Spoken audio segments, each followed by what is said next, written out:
जा सके सामने कम से कम। बाबूजी को उधर देखना पड़ता है इसलिए इसे जैसा मूर्ते हैं, बाकी सामने बैठे हो ज़्यादा ठीक रहता है।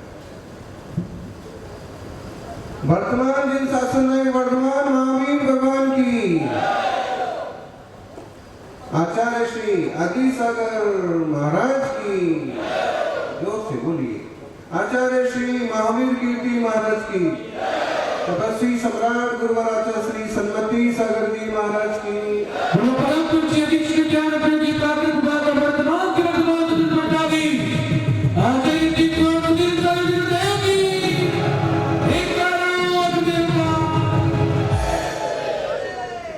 बार बार मिलने वाली हार से निराश होने से पहले, बार बार मिलने वाली हार से निराश होने से पहले बस इतना याद रखो कि गुच्छे की आखिरी चाबी भी ताला खोल सकती है। जब तक गुच्छे में एक भी चाबी बाकी है तब तक निराश मत होगी, कोशिश करते रहो। दुनिया में 3 तरह के लोग होते हैं। एक वो लोग होते हैं जो काम करने के पहले 10 दफा सोचते हैं, लेकिन सोचते ही हैं, सिर्फ काम चालू तक नहीं करता, और कभी काम चालू कर दे उस सोच से ही घबरा जाते हैं। दूसरी तरह के लोग होते हैं काम चालू करते हैं और आधा काम होते होते तक हिम्मत लगाए रहते हैं, लेकिन फिर सोचते हैं कि अमुक मना कर रहा था, तमुक उपद्रव कर रहा था, उसको नहीं जमेगा, इसको नहीं जमेगा, और आधा काम होते होते वो बीच में छोड़ करके रवाना हुआ। लेकिन कुछ बिरले लोग होते हैं कि जो काम एक बार ठान लेते हैं, जो मार्ग एक बार पकड़ लेते हैं, वो तन मन धन और प्राण से उसे अंत का पूरा करते हैं। तीसरे तरह के लोग दुनिया में बहुत कम होते हैं, चाहे वो साधना के मार्ग में चले हों और चाहे वो सावकाचार की लाइन पर लगे हों, चाहे वह आयोजनों की बात हो और चाहे वो महोत्सवों की बात हो। टांग खींचने वाले 50 लोग होते हैं और फिर भी जो आगे बढ़ता जाता है सही मायनों में वो नेतृत्व करने वाला कहलाता है। अभी तक जीवन में 70 से ज्यादा पंच कल्याणक में सानिध्य का अवसर मिला और हर पंच कल्याणक के लगभग पहले दिन ही पहुंचते, लेकिन कम से कम आधे के किस्से ऐसे हैं कि जिसमें टांग खिंचाई तो होती ही है। समाज का मुखिया हो या तो करता धरता हो या फिर पंडित जी हो, संघ का उसमें कोई रोल नहीं होता, तो संघ का कुछ नहीं बिगड़ता। बाकी अध्यक्ष को लेके, पद को लेके, मैदान को लेके, व्यवस्थाओं को लेके कुछ ना कुछ उद्यम करने वाले निकलते हैं, लेकिन फिर भी जो लोग डटे रहते हैं अंततः वो सफल हो जाते हैं। सफल होने के बाद जो लोग टांग खींचते थे वो ही कहते हैं कि हम तो पहले से समझते थे भाई साहब को मुखिया बनाया है तो कार्यक्रम तो संपन्न होना है। टांग खींचने वाले प्रशंसा करते हैं, हमें विश्वास था कि आप पार कर लेंगे, आपको जम जाए। जानियो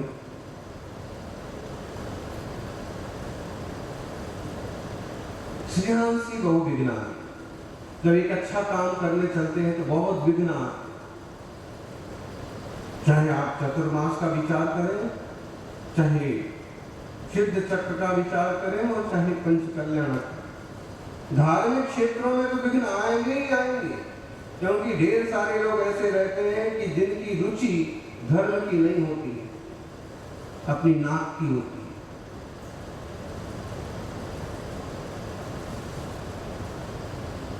और गृहस्थी के कामों में भी बहुत बार देखिए, आप बेटी का रिश्ता लेके गए, लड़के वाले समझ भी गए कि भाई अच्छा है, आपकी बेटी बढ़िया है और आप ठीक है, बढ़िया, आपका परिवार ही बढ़िया।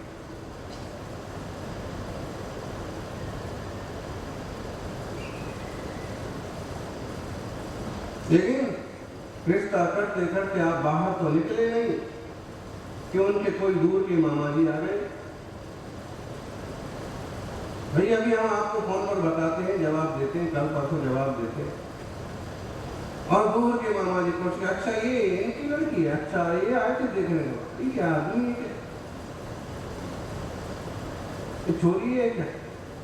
अच्छा खासा बना बनाया रिश्ता कि दूर दूर के मामा जी फूफा जी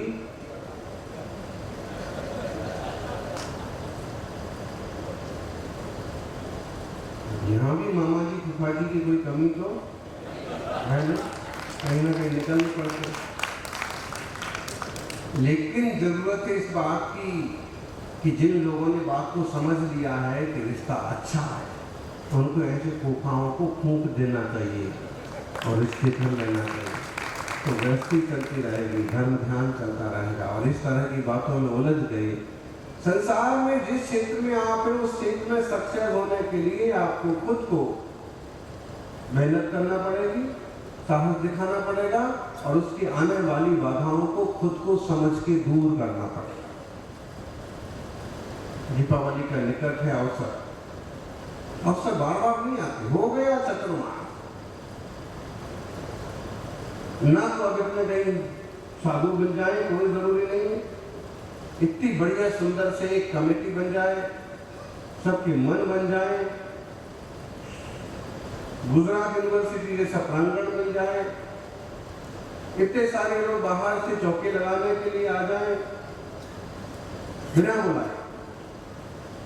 उनको जगह रहने को ना मिले तो बाहर ही सो जाए, लेकिन सेवा करना है। सेवा मने की ना मरे, मने सेवा तुम्हारी करवी छे। ये लोग हैं, ऐसे लोग कम है कि मुक्ति मरे कि ना मरे, मने भक्ति तुम्हारी करवी छे, लेकिन कम लोग हैं ऐसे। और थोड़ी इसमें भी इस तरह के लोग होते हैं, थोड़ी देर तक तो वो इस बात पर डटे रहते हैं कि मेवा मरे कि ना मरे पर सेवा करेगी, लेकिन थोड़ी देर के बाद भी अगर उनको मेवा ना मरा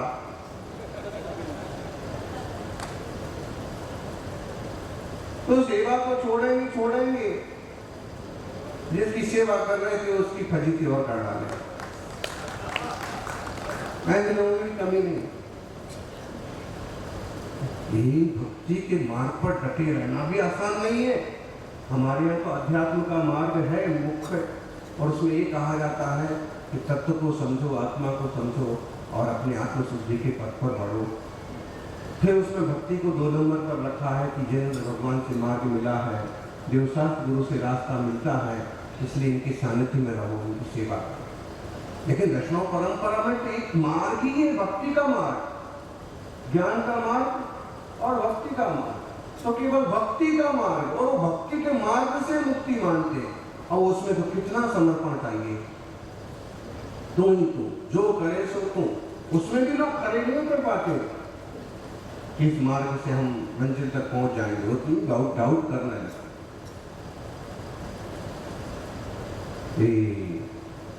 भक्ति नहीं आसान, बस इतना समझ लीजिए, एक आग का दरिया है और तैर के जाना है, दूर के जाना है।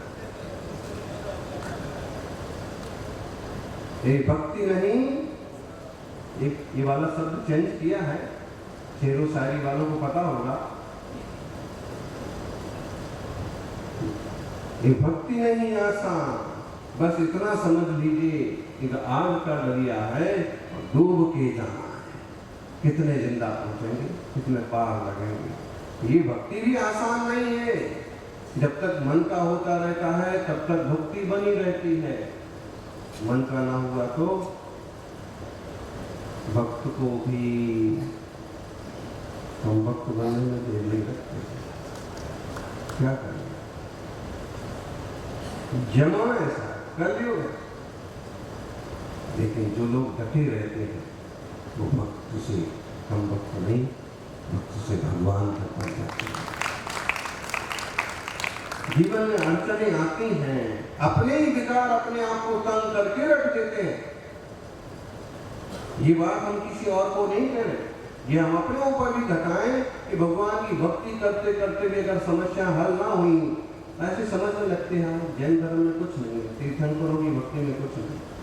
अपने इस मन को समझाना और सही दिशा देना बड़ा कठिन है। गुरुदेव की सेवा करते करते कोई खास मान सम्मान या वस्तुएं हासिल नहीं हुई, मन कहने लगता क्या मिलता, काहे को 2-2 4-4 घंटे खराब करना। अपने ही मन को समझाना कि इसमें समय खराब नहीं हो रहा है, जितना उपयोग उजला होता है, जितना शुभ परिणाम होता है, उतना पुण्य का बैंक बैलेंस तो बढ़ता ही जाता है। लेकिन इसको समझने के लिए चित्त तैयार नहीं, ताजा चाहिए, तुरंत चाहिए। यानी बड़ा मुश्किल है भक्ति के दरिया में भी तैर के निकलना। आचार्य देव वादिराज स्वामी कहते हैं कि हे भगवान, ये संसार में मुक्ति का मार्ग बड़ा दुर्लभ है। मुक्ति का मार्ग, भक्ति का मार्ग, शांति का मार्ग, साधना का मार्ग भी इतना आसान नहीं है। प्रच्छन्ना खल वैमय मगई रंधकारे समन्ता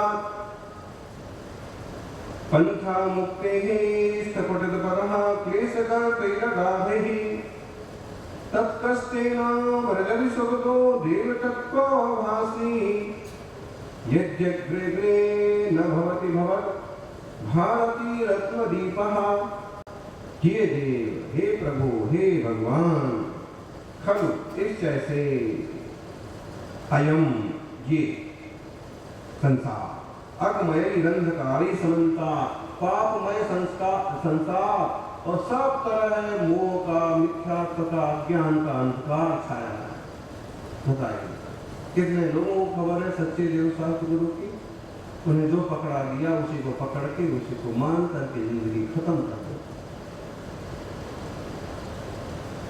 मिथ्यात्व का अंधकार से ढका हुआ समन्ता, सबों से ढका हुआ ही मार्ग है। अगाधई गर्ते क्लेश गर्दई अगाधई, दुख रूपी बड़े बड़े गड्ढे संसार में हैं और ये ढका हुआ है। देखो गड्ढा आंखों से दिख जाए तो उससे बचा भी जाए, लेकिन आंखों से दिखे नहीं तो क्या होगा? गड्ढे में गाड़ी गिर जाएगी, अपन गिर जाएंगे। ये आदमी दुश्मन है, सामने स्पष्ट हो तो उससे बचा भी जाए,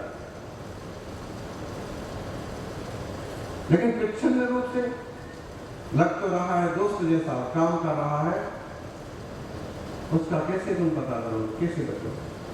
ऐसे ही संसार में राग जो है ये भी लगता है दोस्त जैसा, है दुश्मन। द्वेष को बुरा सभी मान लेते हैं। बाबूजी, द्वेष जो है, जैसे समझ लो कि ये आदमी मुझे बुरा लगता है, तो द्वेष को तो बुरा सब लोग मान लेते हैं, लेकिन राग को बुरा कितने लोग मानते हैं?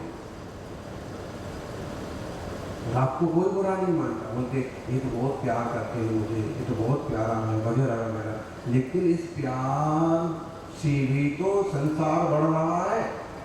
समय दर्शन के साथ अगर आपका अपनत्व है तो वो एक बार चल जाएगा, वहां निर्णय हुआ है। लेकिन जहां अज्ञानता पूर्वक ही राग पड़ा हुआ है, वो भी संसार का कारण है। ये राग भी दुश्मन है, इसलिए भगवान को वीतरागी कहा, जिनकी राग बीत गया। राग भी अच्छा नहीं, द्वेष भी अच्छा नहीं। संसार में ऐसे राग द्वेष मोह के गड्ढे हैं और इस मुद्रित पदाहा विषम है प्रवेश जिसमें ऐसा। बताइए, इस संसार में घोर अंधकार है, मिथ्यात्व का, राग द्वेष मोह के गड्ढे हैं। इसमें कोई मोक्ष मार्ग पर चलने की इच्छा करे तो चल पाएगा क्या? बोले बहुत मुश्किल है। तब भी तत्वाभासी, तत्व का ज्ञान कराने वाली भवद भारती, आपकी दिव्य ध्वनि, आपकी जिनवाणी अग्रे अग्रे नामवती, यदि आपके वचन रूपी वाणी आगे आगे दीपक की तरह मार्गदर्शन ना कर रही होती तो कोई भी जीव सुख पूर्वक पूर्वक इस संसार के मार्ग से पार नहीं हो सकता। इसमें भगवान जिनेंद्र की वाणी की प्रशंसा की है कि हे भगवान, इस संसार रूपी अथाह जंगल है, मिथ्यात्व का अंधकार छाया हुआ है, राग द्वेष मोह के गड्ढे हैं, ईर्ष्या माश्चर्य अलगाववाद के गड्ढे हैं, और अब इसमें कोई जीव चाहे कि मुझे संसार से पार होना है तो किसी न किसी गड्ढे में पड़ ही जाएगा। द्वेष के में ना पड़ेगा तो राग के गड्ढे में पड़ जाएगा, मोह के गड्ढे में पड़ जाएगा, द्वेष के गड्ढे में पड़ जाएगा। कई बार तो साधना के मार्ग पर आने के बाद ख्याति पूजा प्रतिष्ठा के गड्ढे में भी पड़ी जाती। कितने बच बच के निकल गए, लेकिन तो कहा कि इस संसार से पार करने में अगर आपकी भारती, आपकी वचन रूपी जिनवाणी रूपी दीपक अगर आगे आगे ना हो गए तो कोई भी संसार से पार नहीं हो सकता। इसलिए जिनवाणी की महिमा है। आज हम सबके लिए कौन मार्ग दिखाता है? जिनवाणी। जिनवाणी का अभ्यास कर करके गुरुदेव मुनिराज मार्गदर्शन करते हैं, और वो जितने वीतरागी, जितने निष्प्रिय है, उतनी सही बात कहेंगे। अगर वो भी राग द्वेष में पड़ गए तो वो भी उठा पटक के चक्कर में पड़ जाएंगे, गड्ढे में पड़ जाएंगे। सौभाग्यशालियों, गड्ढे में कोई गिर जाए तो कौन निकाले? बताओ। एक हाथी गड्ढे में फंस जाए, गड्ढे में गिर गया तो कौन निकालेगा? है? बंदर ने कहा कि अपन निकाल के चलो। बंदरों ने मीटिंग की, अपन हाथी को गड्ढे में गिराएंगे। गिरा सकते? हाथी अगर खुद गिर जाए तो ये हाथी की गलती।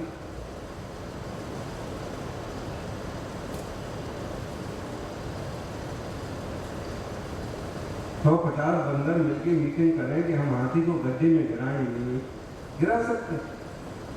नहीं गिरा सकते। लेकिन हाथी अगर खुद गिर जाए, अपनी लापरवाही, अपनी सावधानी ना रखे, एक आध पांव चूक जाए और गड्ढे में गिर जाए, लेकिन अब बंदर कहें कि अब हम हाथी को गड्ढे से बाहर निकालेंगे,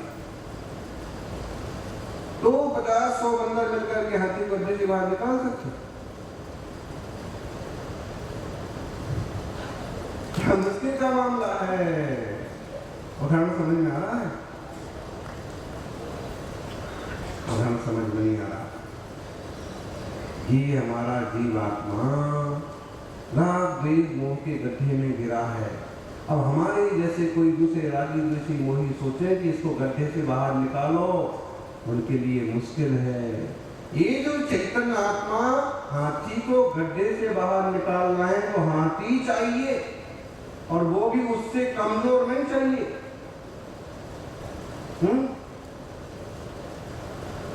क्या समझे? बराबरी का भी नहीं चाहिए। और अभी यहाँ कहा एक ही घटना है कि गाड़ी फंस गई,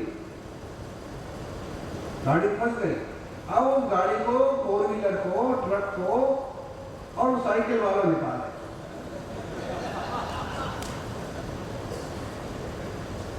निकल आएगी? नहीं निकल आएगी। मोटरसाइकिल वाले ने कहा कि अपन रस्सी बांध की कोशिश करते हैं, फट फट फट फट फट करके फट तो जाएगी, लेकिन निकलेगी नहीं। फिर क्या चाहिए? या तो बढ़िया क्वालिटी का पावरफुल ट्रैक्टर, या फिर उसी कंपनी की या उसी टाइप की कोई बड़ी गाड़ी हो तो निकले।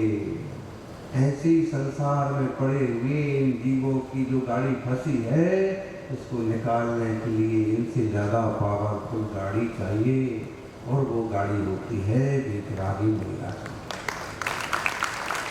वरना दृष्टि के कीचड़ में फंसे हुए लोगों को कैसे निकाला? कौन निकलता है? पंडित जी समझाने जाए कि थोड़ा दान कर दो, वो कहेगा तुम्हें दक्षिणा का दान कर दो।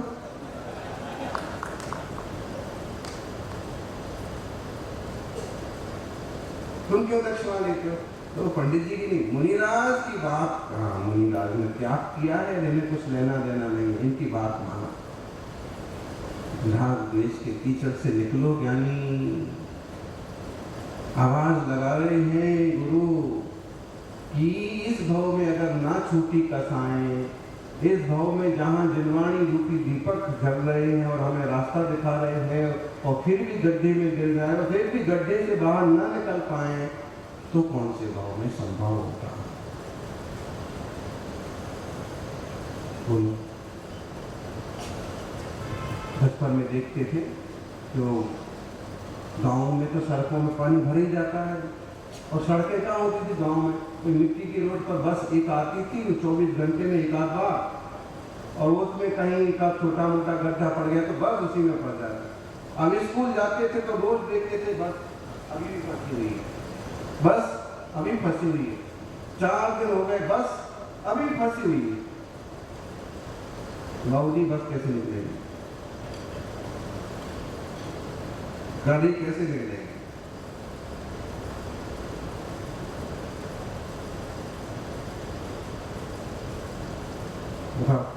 तो फिर क्या करते थे?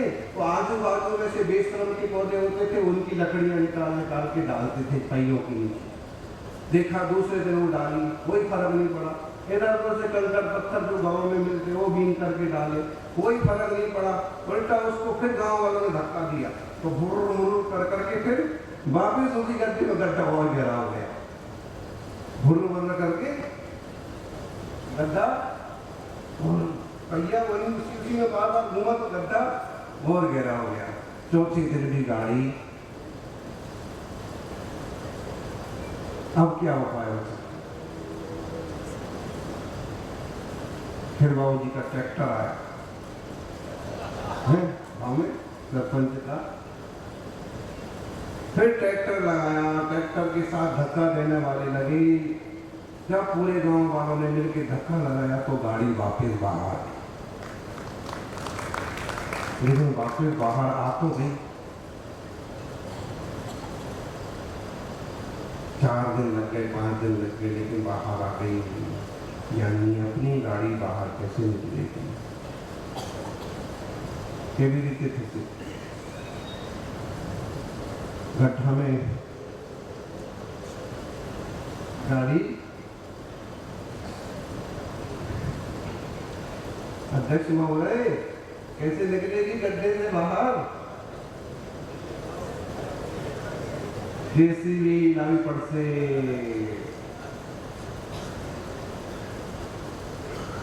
आपके दोनों तरफ जेसीबी है, समझो। ऐसे ही संसार में राग द्वेष मोह के विचारों में विकारों में जी फंस जाता है तो इसको कोई भी तरह की तपस्वी मुनि हो और फिर वो उसकी गांठें खोलते हैं, फिर संबोधन करते हैं कि हे जीव, हे आत्मा, तब जाके उसके विकार छूटते हैं और वो संसार के गड्ढे से बाहर निकलता है। 10 भाव पहले शेर की पर्याय वाले जीव को 2 मुनिराज कैसे संबोधन करते हैं?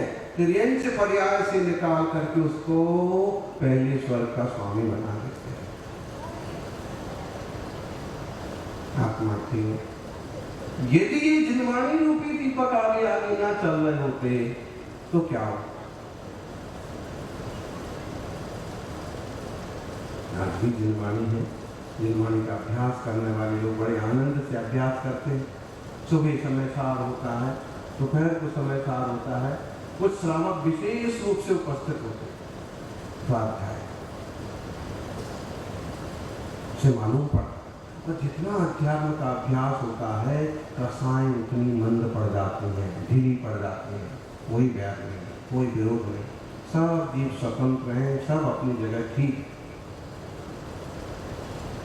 जग में जितने जीव हैं उतने उनके भाव। क्या और क्या है जी?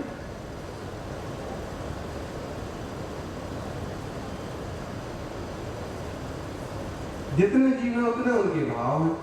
अब किसी पर क्रोध करो, किसी पर द्वेष करो तो उससे तो कुछ उपलब्धि नहीं है, वो तो जैसा है सो है। नाना जीवा नाना कम्मा नाना व्याम हमें लगी। और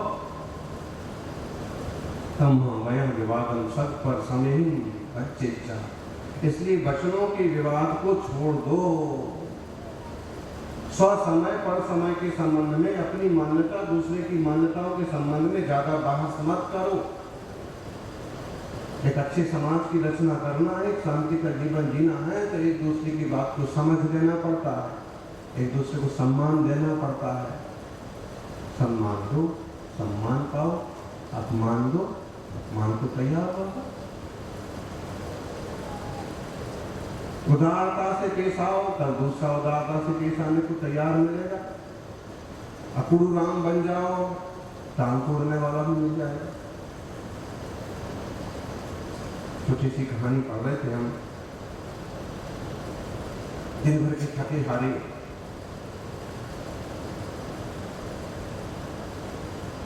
जैसा घर पहुंचे,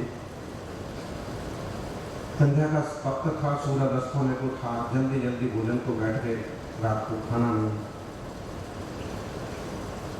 और पत्नी ने, श्रीमती जी ने जल्दी से वही जो भी पतली सी दाल और एक सूखी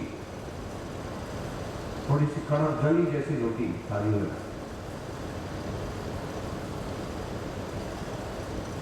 बड़ी शांति से, बड़ी शालीनता से उन्होंने वो रोटी खाई।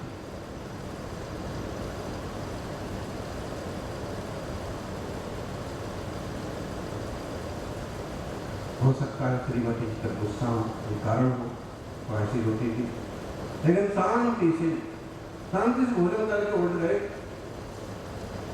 फिर जब थोड़े से फ्री बैठे, अपना दुकान का काम संभाल के, घर की कुछ चीजें संभाल के, तो फिर श्रीमती जी ने आके कहा, आपको क्षमा करो, आज मैंने आपको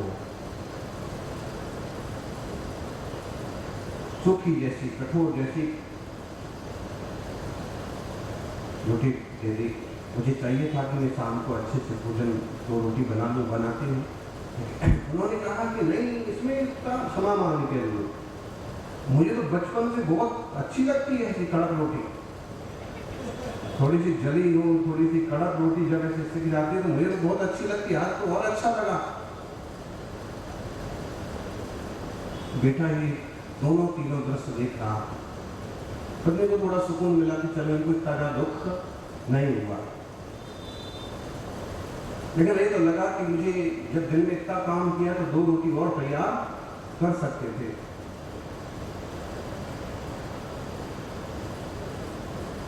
उन्हें क्षमा मांगी और चले गए। उन्होंने भी बड़ी सहजता से निपटा दिया कि कोई बात नहीं, तो परिवार है, अपना है, होता है छोटा मोटा, लेकिन मुझे अच्छी लगी। बेटा आ गया, उसने माँ की जाते ही उसने कहा कि पिताजी आपको सच में ये रोटी अच्छी लगी? काली कटोरी जली और सूखी और कड़क है तो आज की, लेकिन सुबह की, और वो आखिरी जैसी रोटी और हम लोगों खाने के बाद बची। उन्होंने कहा, देखो बेटे, दिन भर में तुम्हारी माँ ने कितने काम किए होंगे, क्या क्या काम नहीं संभालना पड़ता, कितनी चीजें नहीं देखना पड़ती, और रोज ही तो अच्छा खाना नहीं जाता है। और अगर एक दिन ऐसी बिना घी की और सूखी हुई तो क्या फर्क पड़ता।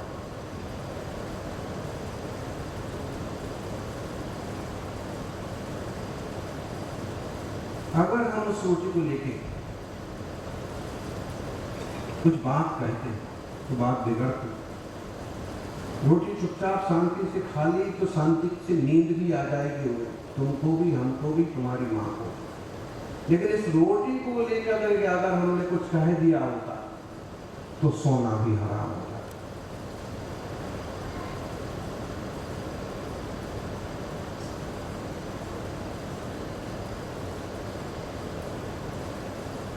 जली कटी रोटी खा लेना और पचा लेना आसान होता है, लेकिन कड़वे शब्दों को पचाना बहुत कठिन काम होता है। कठोर रोटी तो एक बार पच सकती है, लेकिन कठोर शब्द, कठोर रोटी एकाध घंटे, रात भर, दिन भर पेट दुखाएगी, लेकिन कठोर शब्द महीनों के लिए दुख का कारण बन जाते हैं। आजकल तो व्हाट्सएप आ गए, मोबाइल आ गया, किसको क्या बोलना है, क्या लिखना है, कोई तमीज नहीं। जो लिखा करके बोल बुला करके नक्की करो, फ्री हो जाओ, भले उसके बाद आग लग जाए। आजकल पति पत्नी के रिश्ते टूटने में, समाज में बिगड़ने में इसकी बहुत अहम भूमिका। जो मुंह पर आया वो जितनी जल्दी फॉरवर्ड करना, जितने लोगों को करना करो, फिर भले किसी का मन कैसा हो, किसी का वचन कैसा हो, किसी का। पति पत्नी का झगड़ा हो गया मोबाइल का, ये सच्चा किस्सा है, गुरुवर सुनाते थे। राजस्थान में 2 साल में एक वो कलेक्टर और एक एसपी के पद। घटना की वो 40 साल पुरानी घटना होगी। फिर तो आचार्य महाराज सुना कि बोले फोन पर बातचीत हुई तो तड़ाका हो गया। पति ने फिर आधे घंटे बाद फोन किया, यार गलत बोल दिया मैंने, ऐसा उसका भी तो अपनी एक इमेज है। तो आधे घंटे बाद जब फोन किया तो वो फोन उठाने वाला नहीं, पड़ोसी को फोन किया तो जाके देखा तो फांसी लगा करके केवल फोन पर। अब तो मोबाइल जैसी और तेज चीज, अब तो आप मुंह सामने सामने चेहरा देख के गाली गलौज कर सकते। मैसेज लिखने में कुछ खर्च होता नहीं, व्हाट्सएप फ्री है शायद, व्हाट्सएप फ्री ना होता तो यहाँ इतना नाटक भी ना होता दुनिया में, संसार में। और ध्यान रखो, फ्री की चीजों की ज्यादा कीमत चुकानी पड़ती है। कई लोगों के आचार विचार भ्रष्ट हो जाते हैं तो कई बार परिवार भ्रष्ट हो जाते हैं, टूट जाते हैं। फ्री के चक्कर में एनर्जी को वेस्ट मत। अच्छा, अगर ये ना होता, ये लिखना ना होता तो मिलकर के बात करने की बात होती। तो जब तक मिलते हैं ना तब तक विचारों में खूब उतार चढ़ाव आता है, और जब सामने होते हैं तो ये बोलना कि नहीं बोलना थोड़ा लिहाज रहता है। कौन बैठा है, कितने लोग बैठे हैं, किससे संबंधित चर्चा है, थोड़ा लिहाज रहता है। और मशीन को क्या चीज का लिहाज, और उसके पीछे कोई बेवकूफ हो तो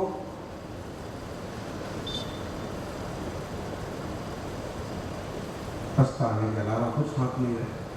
समझो, आधुनिक यंत्रों का भी सदुपयोग करना सीखो, विचारों को, वचनों को सदुपयोग करना सीखो, वरना आदमी की जीभ बताती है कि इसके संस्कार कैसे हैं, इसके माँ बाप कैसे।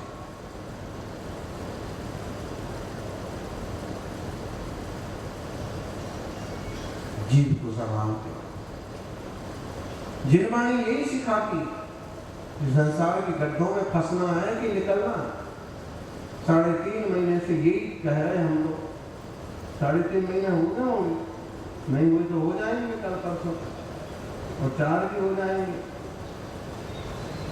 यही कह रहे शुरू दिन से कि साधर्मियों का संयोग मिलना भी बड़े सौभाग्य से होता है। ऐसे लोग हैं जहां साधर्मी 2-4 परिवार भी नहीं है, तरसते हैं कि 2 परिवार और कोई बस जाए। बाबूजी एक दिन कह रहे थे, गिरनार जी में कुछ परिवार बस जाए तो क्षेत्र की महिमा हो जाए, क्षेत्र की सुरक्षा हो जाए। 10-5 परिवार रहेंगे तो उनकी कम्युनिटी बन जाएगी, आपस में जुड़ाव रहेगा, प्रभाव न। कहीं एक ही परिवार है, आधा ही परिवार है, तरसते हैं कि हमें साधर्मी मिल जाए। और जहाँ साधर्मी मिले हुए हैं और कई लोग इसका सदुपयोग नहीं कर पाते। अकेले आपके विचार न मिलने से वो कोई आतंकवादी थोड़ी हो गया, किसी से तो उसके विचार मिलते हो, वो अपनी जगह ठीक है। थोड़ा सा उदारता से सोचा जाए तो ढेर सारा झंझट होने से बच जाए। दीपावली की सफाई में आपसे आग्रह है कि दीपावली की सफाई के साथ साथ थोड़ी दिल की भी सफाई होती जाए।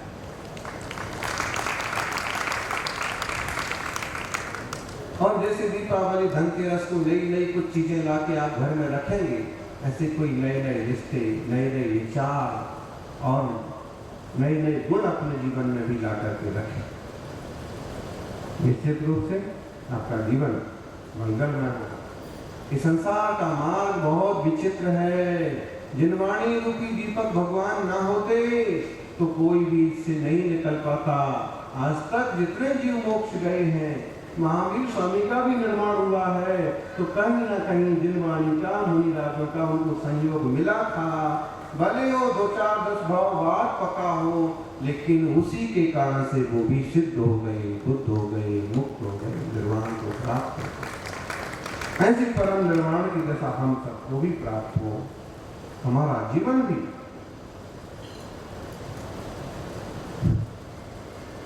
सुंदर बने, श्रेष्ठ बने, हम भी संसार के कीचड़ से निकले। अवसर बार बार नहीं आते हैं। एक युवक पहुंचा किसान के पास, अमीर किसान था, पाटिल था गांव का, और उसने कहा कि साहब जी, आपकी लड़की से मुझे शादी करना। उन्होंने कहा कि हो जाएगी, सिर्फ विश्वास ही नहीं था इतनी जल्दी हो जाएगी। तो उनका एक शर्त है, मेरे खेत पर, मेरे घर में 3 बैल है, 3 में से भी तू किसी एक की पूंछ पकड़ लेगा तो तेरी शादी कर देंगे। उनका पूंछ पकड़ने कौन चीज है? कई लोग जो है गाय बैल की भी पूंछ नहीं पकड़ पाते हैं, हाथी की पूंछ पकड़ना बहुत दूर की बात, शेर की पूंछ पकड़ना तो ठीक है। और दरवाजा खोला, एक भयंकर सांड निकला, बड़ा भारी भरकम। ये बैल सांड भी बड़े बड़े भारी भारी होते हैं। वो घबरा गया, एक तरफ खड़ा हो गया, इसको इसके सामने आए अपन, और दूसरा आया, दूसरे को देख के उससे भी भारी। उसने कहा कि लड़की मिले ना मिले, लेकिन जान तो बचे, में खड़ा रहा। जब तीसरे नंबर का आया, देखा एकदम दुबला पतला सूखा, एकदम छोटा सा, उसने कहा इसकी तो जरूर पकड़ लेगी। लेकिन जब वो बाहर निकला और जब उसने पूंछ पकड़ने की कोशिश की, तो देखा इसकी तो पूंछ ही नहीं है, पूंछ ही नहीं है। पूंछ के चक्कर में ही जो है आदमी की मूछ तक मर जाती है। इसलिए पूंछ के चक्कर में मत पड़ो। पहला मौका मिला, पहला अवसर मिला, हिम्मत करके उसी को पकड़ लो तो हो जाएगी। नहीं तो ये मौका मिला है हमको आत्म कल्याण का, इस मौके को हम, ये कारण है, वो कारण है, नहीं, कोई कारण नहीं है। इस जीवन को धर्म ध्यान आत्म कल्याण के लिए उपयोग करें। जय बोलिए 24 तीर्थंकर भगवान की। बोला परम पूज्य छत्रपति आचार्य शिक्षवान सुनील सागर देव की। संडे को आपको याद है ना, जो इंजीनियर से उनका सम्मेलन यहाँ पर होने वाला, गुरुदेव का विशेष मंगल आशीर्वाद उन लोगों को मिलने वाला है। साथ ही वे डॉक्टर या वे सीए जो लोग भी बच गए हैं, उनको भी इस अवसर पर गुरुदेव का मंगल आशीर्वाद मिलने वाला। इस क्षण का इंतजार कीजिएगा, लोगों तक सूचना घोषणा को पहुंचाइएगा। मुझे नहीं मालूम कि व्हाट्सएप मैसेज में क्या आया क्या नहीं आया, लेकिन आप पर्सनल इंडिविजुअल लेवल पर व्यक्तिगत रूप से लोगों तक खबर पहुंचाइएगा। और साथ ही साथ धनतेरस को, 14 को, 19, 20 और 21 ये 3 दिनों विशेष अनुष्ठान यहाँ पर खाऊसरना में होने वाला, उसका जरूर उसका लाभ लीजिएगा और जीवन को सुंदर मंगल बनाइएगा। धन प्राप्ति, कर्ज मुक्ति का अनुष्ठान होने वाला, से जरूर जुड़िएगा। बताएंगे, है ना? मैं व्हाट्सएप मैसेज आए कि नहीं आए? जो जी व्हाट्सएप फोन डालता